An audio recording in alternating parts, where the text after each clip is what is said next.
तो इस लेक्चर में डिस्कस करेंगे अबाउट द बॉयलर्स। बॉयलर्स क्या होते हैं? Boilers are the closed vessels in which steam is produced from water by combustion of fuel। ठीक है, तो बॉयलर्स में हम स्टीम प्रोड्यूस करते हैं वाटर से।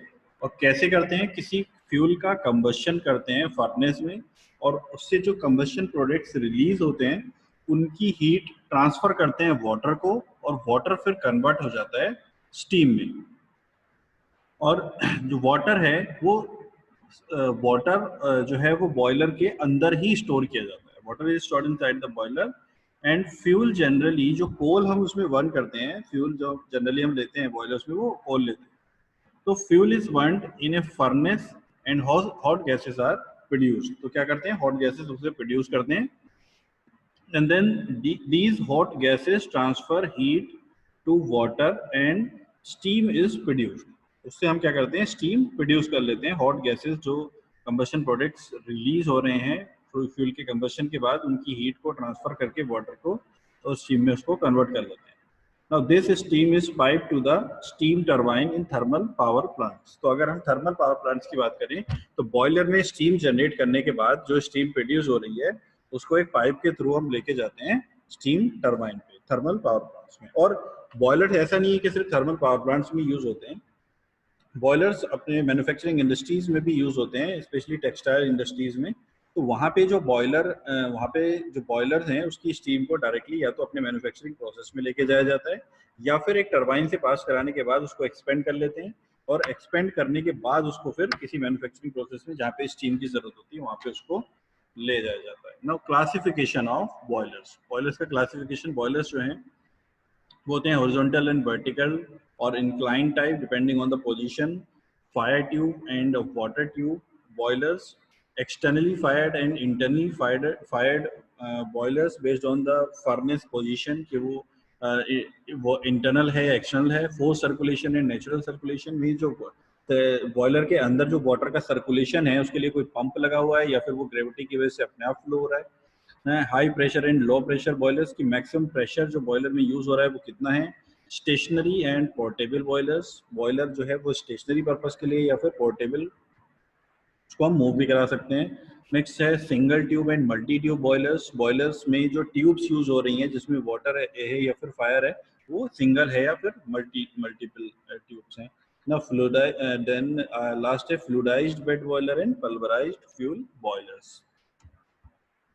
तो इनको हम वन बाय वन डिस्कस करते हैं। फर्स्ट हम डिस्कस करेंगे हॉरिजॉन्टल, वर्टिकल और इंक्लाइंड बॉयलर्स। तो ये क्या है कि अगर बॉयलर की एक्सेस हॉरिजॉन्टल है तो फिर उसको बोलेंगे हॉरिजॉन्टल बॉयलर। अगर उसकी जो एक्सेस है वो वर्टिकल है, बॉयलर की जो एक्सेस है वो वर्टिकल है तो उसको वर्टिकल बॉयलर बोलेंगे। और अगर उसकी जो एक्सेस है वो इंक्लाइंड है तो उसको फिर इंक्लाइंड बॉयलर। ठीक है, अब हॉरिजॉन्टल बॉयलर लगाने से हॉरिजॉन्टल बॉयलर के क्या डिसएडवांटेजेस हैं? Horizontal boilers can be, horizontal boilers हैं वो स्पेस बहुत ज़्यादा लेते हैं, but parts of horizontal boiler can be inspected and repair easily. ठीक है, स्पेस तो ज़्यादा लेता है लेकिन हॉरिजॉन्टल बॉयलर अगर हम सेटअप करते हैं तो उसके जो इंस्पेक्शन है, जो मेंटेनेंस है या जो रिपेयर काम है वो इजीली हो सकता है। वर्टिकल जो बॉयलर होते हैं वो स्पेस कम लेते हैं लेकिन उसके पार्ट्स में इंस्पेक्शन करने में या मेंटेनेंस करने में बहुत प्रॉब्लम आती है। इसीलिए हम क्या करते हैं, दोनों का ऑप्टिमाइज्ड वे ढूंढ के एक इंक्लाइंड बॉयलर को जनरली हम सेटअप करते हैं ताकि वो बहुत ज़्यादा एरिया भी ना ले और बाकी जो मेंटेनेंस का काम है वो भी इजीली हो सके। नेक्स्ट है fire tube and water tube boilers. तो फायर ट्यूब और वाटर ट्यूब बॉयलर्स में क्या होता है कि अगर जो बॉयलर के अंदर ट्यूब्स हैं उनमें वाटर फ्लो हो रहा है और जो स्टीम है वो बाहर शेल एरिया में है तो फिर उसको हम बोलेंगे वाटर ट्यूब बॉयलर। और अगर शेल में वाटर भरा हुआ है और ट्यूब्स में जो है वो फायर यानी कि जो कंबशन प्रोडक्ट्स हैं वो फ्लो हो रहे हैं तो फिर उसको बोलते हैं फायर ट्यूब बॉयलर्स। ठीक है, जनरली जो बॉयलर्स होते हैं वो शेल एंड ट्यूब टाइप के होते हैं। तो उसमें देखिए जैसे इस फर्स्ट डायग्राम में दिख रहा है कि यहाँ पे शेल में जो है वो कंबशन प्रोडक्ट्स हैं, यहाँ से फ्यूल जा रहा है, फ्यूल में कंबशन होने के बाद यहाँ पे कंबशन प्रोडक्ट्स हैं, और जो ट्यूब्स हैं तीन ट्यूब्स में क्या है, वाटर फ्लो हो रहा है जो कि स्टीम में कन्वर्ट करके यहाँ ऊपर से निकल जा रहा है। तो ये कैसा बॉयलर हो गया, वाटर ट्यूब बॉयलर।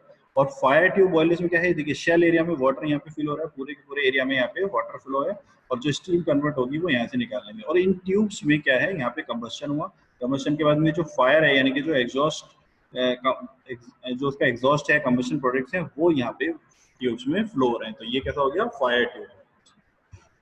नेक्स्ट है externally fired and internally fired. इसका मतलब होता है कि अगर बॉयलर के अंदर ही आपकी फर्नेस है तो उसको बोलेंगे इंटरनली फायर्ड, और फर्नेस अगर बाहर है और उसको फिर हम ट्रांसफर कर रहे हैं कंबशन प्रोडक्ट्स को बॉयलर के अंदर, तो उसको हम बोलते हैं एक्सटर्नली फायर्ड बॉयलर। जैसे कि इस डायग्राम में आपको दिख रहा है, देखिए ये फर्नेस जो है, जो कंबशन है वो बॉयलर के अंदर ही हो रहा है, तो ये हो गया इंटरनली फायर्ड। और यहाँ पे कंबशन बाहर हो रहा है और उसके बाद जो है कंबशन प्रोडक्ट्स प्रोड्यूस हो रहे हैं वो बॉयलर के अंदर लेके जाए जा रहे हैं, तो ये हो जाता है हमारा एक्सटर्नली फायर्ड बॉयलर्स।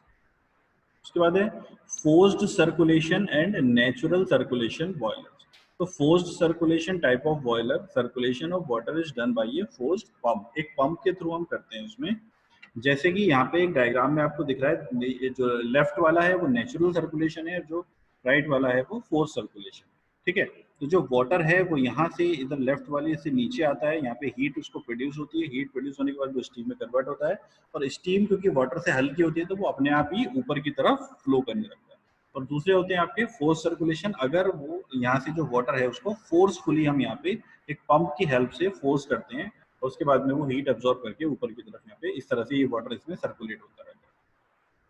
ठीक है, तो these are force circulation and natural circulation boilers. Next है high pressure and low pressure boilers. तो boilers which produce steam at a pressure of 80 bar and above, यानी कि 80 बार एक लिमिट सेट है, अगर 80 बार से ज्यादा प्रेशर पे स्टीम प्रोड्यूस कर रहे हैं तो वो होते हैं हाई प्रेशर बॉयलर्स, और अगर 80 बार से कम प्रेशर पे स्टीम जनरेट कर रहे हैं तो वो होते हैं लो प्रेशर बॉयलर्स। ठीक है, तो 80 बार इज द लिमिट, अगर 80 बार से ऊपर होगा तो हाई और 80 बार से नीचे होगा तो लो प्रेशर। दूसरे होते हैं स्टेशनरी एंड पोर्टेबल बॉयलर्स। ये क्या होते हैं, stationary boilers are used for power plant, steam for central station, utility power plant for power plant steam etcetera. यानी कि मेनली जो स्टीम पावर प्लांट में पावर जनरेशन के लिए यूज होते हैं वो हमारे स्टेशनरी बॉयलर्स होते हैं। पोर्टेबल बॉयलर्स वो होते हैं जो मूव कर सकते हैं, इंक्लूड लोकोमोटिव, जैसे पुराने स्टीम इंजन में जो बॉयलर्स है वो मूव कर सकता है अपने पूरे उसके साथ में, यूनिट के साथ में, तो उसको बोलते हैं पोर्टेबल बॉयलर्स। ठीक है, नेक्स्ट है single tube and multi tube boilers. देखिए जैसा कि फर्स्ट डायग्राम में दिख रहा है कि सिंगल ट्यूब में क्या है, यहाँ पे ये कैसा ट्यूब है, फायर ट्यूब बॉयलर है। फायर ट्यूब में जो ये जो ट्यूब है उसमें फायर प्रोड्यूस हो रही है, यानी कि कंबशन प्रोडक्ट्स हैं, और बाहर जो शेल है उसमें वाटर है जो कि स्टीम में कन्वर्ट हो रहा है। लेकिन यहाँ पे सिर्फ एक ही ट्यूब, ठीक है। उसी तरह से यहाँ पे देखिए मल्टी ट्यूब्स में, यहाँ पे जो फायर है वो फायर ट्यूब बॉयलर्स में जो फायर यानी कि एग्जॉस्ट जो कंबशन प्रोडक्ट्स हैं वो इन ट्यूब्स में फ्लो हो रहे हैं, लेकिन यहाँ पे जो ट्यूब्स हैं वो बहुत सारी ट्यूब्स हैं, यहाँ पे मल्टी ट्यूब्स हैं, और वो यहाँ से इन ट्यूब्स में फ्लो हो रही है, इसलिए ये हो गया मल्टी ट्यूब बॉयलर। और ये वाला जो बॉयलर है इसमें सिर्फ एक सिंगल ट्यूब है जिसमें यहाँ पे जो एग्जॉस्ट है कंबशन प्रोडक्ट्स है वो फ्लो हो रहे हैं, इसलिए ये वाला हो जाता है सिंगल ट्यूब बॉयलर। ठीक है, उसके बाद है फ्लूइडाइज्ड बेड बॉयलर। ठीक है, ये सबसे ज्यादा इंपॉर्टेंट होते हैं फ्लूइडाइज्ड बेड बॉयलर, इसको समझने की जरूरत है। क्या होते हैं फ्लूइडाइज्ड बेड बॉयलर? देखिए फ्लूइडाइज्ड बेड में क्या होता है, इसका डायग्राम देखिए, यहाँ पे एक बेड बना दिया जाता है। ठीक है, एक बेड किसका होता है, पार्टिकल्स, स्मॉल छोटे छोटे पार्टिकल्स का एक बेड बना दिया जाता है, और नीचे से एयर सर्कुलेट होती है यहाँ पे। तो एयर सर्कुलेट हाई वेलोसिटी के साथ में जब एयर यहाँ पे सर्कुलेट होती है तो जहाँ पे ये छोटे छोटे पार्टिकल्स हैं वो छोटे छोटे पार्टिकल्स किसके, कोल के, यानी कि फ्यूल के पार्टिकल्स, वो एयर में हवा में तैरने लगते हैं। ठीक है, तो हवा में चूंकि वो तैरने लगते हैं इसलिए यहाँ पे इसको, इस बेड को क्या बोलते हैं, फ्लूइडाइज्ड बेड। फ्लूइडाइज्ड बेड जो कि मूव कर सकता है, और उसके बाद में यहाँ से ये फ्यूल ऐड होता रहता है, ये छोटे छोटे पार्टिकल्स की फॉर्म में, यहाँ से एयर आती है तो यहाँ पे वो पार्टिकल्स जो है वो एयर में सस्पेंड होते रहते हैं, और कंबशन जो है इससे बहुत ही अच्छा होता है। ठीक है, तो this is the fluidised bed boiler, particles suspended in high velocity air steam, इसलिए इसको फ्लूइडाइज्ड बेड बोलते हैं। कंबशन जो होता है इसमें 840 डिग्री सेल्सियस से 950 डिग्री सेल्सियस तक होता है। इसकी जो कैपेसिटी है वो 0.5 टन पर आवर, स्टीम की कैपेसिटी, स्टीम प्रोड्यूस करने की कैपेसिटी 0.5 टन पर आवर से 100 टन पर आवर तक होती है।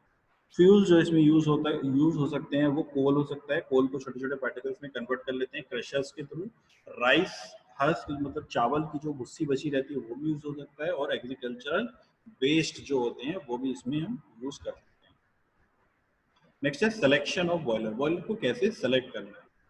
Working pressure and quality of steam. आपका वर्किंग प्रेशर आपको कितना रखना है और जो स्टीम की क्वालिटी चाहिए आपको वो कितनी चाहिए, उस हिसाब से आपको बॉयलर का सिलेक्शन होगा। या फिर स्टीम जनरेशन रेट, कितना रेट आपको स्टीम का चाहिए, कितनी स्टीम आपको 1 घंटे में या 1 मिनट में कितनी स्टीम चाहिए, that is the steam generation rate. तो उसके हिसाब से भी बॉयलर का सिलेक्शन होगा। फ्लोर एरिया आपके पास कितना अवेलेबल है, अगर छोटा अवेलेबल है तो फिर वर्टिकल आएगा, ज्यादा एरिया है तो फिर आप हॉरिजॉन्टल बॉयलर लगा सकते हैं। Accessibility for repair and inspection, मतलब इंस्पेक्शन और रिपेयर करने के लिए कितना वो एक्सेस आप उसको कर सकते हैं। देन है कंपैरेटिव इनिशियल कॉस्ट, उसकी जो इनिशियल कॉस्ट है वो कितनी आएगी, आपका कितना बजट है, उस हिसाब से बॉयलर का सिलेक्शन होगा। प्रोबेबल लोड फैक्टर, मतलब एरिया लोड कितना है उस बॉयलर के ऊपर, कितना लोड है, कितना वो उसमें बियर कर सकता है। The fuel and water available, क्योंकि देखो बॉयलर में अगर आपको स्टीम जनरेट करनी है तो आपको फ्यूल चाहिए और वाटर चाहिए, तो उसकी अवेलेबिलिटी के बेसिस पे भी आपको बॉयलर सेलेक्ट करना है। Operating and maintenance cost, operating and maintenance जो कॉस्ट है वो कितनी रखनी है, उसके हिसाब से भी बॉयलर का सिलेक्शन आपको करना पड़ेगा। नेक्स्ट है essentials of good steam boilers. एक गुड स्टीम बॉयलर्स की क्या क्या क्वालिटीज होनी चाहिए। तो steam production rate should be as per requirement, जो आपका स्टीम प्रोडक्शन रेट आपको चाहिए उसके हिसाब से आपका होना चाहिए। Now should occupy minimum space, जो बॉयलर है वो मिनिमम स्पेस ऑक्यूपाई करना चाहिए। Should be light in weight, weight में जो है वो कम होना चाहिए। कैपेबल ऑफ क्विक स्टार्टिंग, जो बॉयलर है वो एकदम से स्टार्ट हो जाना चाहिए। मेनली स्टार्ट होने का पर्पज होता है फायर, जो फर्नेस है वो तुरंत से स्टार्ट हो जाना चाहिए। Should be on easy access to various parts of the boiler for repair and inspection, मतलब उसका रिपेयर इंस्पेक्शन मेंटेनेंस ये सब जो है वो इजी होना चाहिए, उसके जो पार्ट्स हैं वो इजीली एक्सेसिबल होने चाहिए। Installation of boiler should be simple, जो बॉयलर की इंस्टॉलेशन है वो भी सिंपल होना चाहिए। तो ये कुछ क्वालिटीज़ हैं जो एक बॉयलर में होनी चाहिए, इन्हीं क्वालिटीज़ के हिसाब से हम बॉयलर का सिलेक्शन